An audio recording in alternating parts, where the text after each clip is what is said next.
What's up, you guys? Welcome to this week's One Piece chapter review. Now, in this week's video, we're trying to catch up to the current chapters, so we're going to be talking about chapters 886 and 887.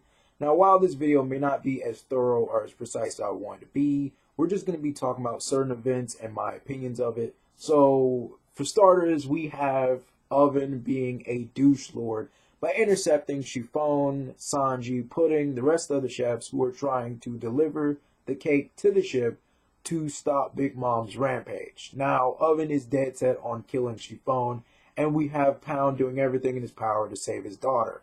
And this part of the chapters made me irritated and it made me sad because Chiffon has no idea who Pound is. She thinks he's some weirdo stranger or some pervert, and I want to come through the screen and slap her because this is your father. He is going to die. This is similar to Rebecca and Kairos' situation when he was toy soldier and he protected her and trained her and taught her to survive. And he's been with her all those years and she had no idea that was her father. And it was just one of those heartbreaking moments in the One Piece series. And we have something similar right now where Chiffon and Pound were not too far away from each other. But she had no idea who he was. And for whatever reason, he wasn't telling her that he was her father or that she was his daughter.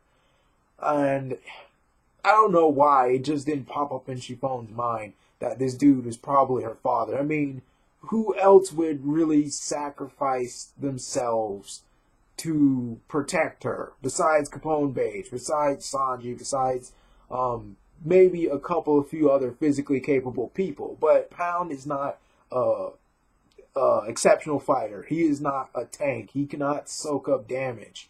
You know, who else would do that unless it's someone that genuinely loves and cares about you? But none of that popped up into her head. So we also have Capone Beige actually showing a lot more character development or character depth when we have Oven holding Chiffon hostage and threatening to kill her if Capone Beige doesn't follow his orders. And we have Chiffon issuing a heartfelt farewell to Capone Beige and his crew. And if this was the Capone Beige that we were led to believe is this cruel, heartless monster, he would have just said deuces and just got out of the territory. But he stayed and he surrendered seemingly. Now, I grant that in part because of Chiffon, because she was never loved by Big Mom. And she wasn't that, fond of her other siblings besides Lola. And she found love in Capone Beige, and she found a family in his crew, and she was willing to sacrifice her own life for his crew and for him and for their son. Now, that definitely warrants rescuing. I don't care what the situation is. You could even see it with his crew. They didn't want to give Chiffon up. They didn't want her to die either. And you also see Capone Beige just being selfless as this huge step in character development or just character depth, because it shows that he's not just this opportunistic jerk who is willing to take out the head of different organizations and just get out of there. If need be, he's willing to protect those closest to him. But it's a form of when it comes to his own crew, it's a form of tough love. But when it comes to Chiffon, it is like absolute unconditional love and selflessness. And that's just amazing to see on him. Also, his devil fruit ability just made Oven look like a freaking pushover. He fires a freaking cannonball from far away from a pistol, hits Oven right in the face, and sends him flying. And I just think Capone Beige definitely has one of the most powerful devil fruits in the context of a war. Imagine you capture this captain and you think that you've got the upper hand and you can just ransom him off or something. And then a split second later, you find that your headquarters or your base is absolutely demolished by a flurry of cannonballs. And before you know it, there's a whole bunch of soldiers and pirates just simply appearing out of thin air, just coming out slashing and shooting at your forces. And then this captain that you captured turns into a giant walking, talking castle and just creates utter devastation. Like, Beige Capone's ability could blitz anyone if they are not aware of what he can do. Um, and then on top of that, his ship is amphibious, has tank treads at the bottom of it that allowed him to just simply get on land and run over Oven. And I just thought this was funny, but it was stupid on Oven's part because he should have just got out of the way. He allowed himself to be ran over like some fodder. And it's just, like I said, Big Mom as a Yonko, her personal fighting abilities are amazing and exceptional. It's just her crew. Her crew sucks. Like, they suck. Katakuri, he's his own character. I'm not going to say he sucks. Cracker does not suck. Smoothie is questionable. She hasn't did jack squat. She's supposed to have targeted Brooke. She's supposed to have targeted Pedro. And she has not done jack squat. Like, she can squeeze the juice or fluids out of things, but we have not seen this applied in any type of combat context or combat scenario or whatever. But, so Smoothie is just questionable. But the rest of them, the rest of her crew, they're just slipping on so many different levels in so many different ways. And we still haven't seen some of the abilities or potential of some of the heavy hitters in Big Mom's crew, because all these heavy hitters seem to be really fodder to me. We also have Luffy talking to Brûlé, and Luffy is hoping that by waiting for Katakuri to reach full power again, and that fighting him at full power, that Luffy might be able to, from the battle and from engaging Katakuri in a fight where both of them at their maximum potential, that he might be able to see into the future, or he might learn to after fighting Katakuri.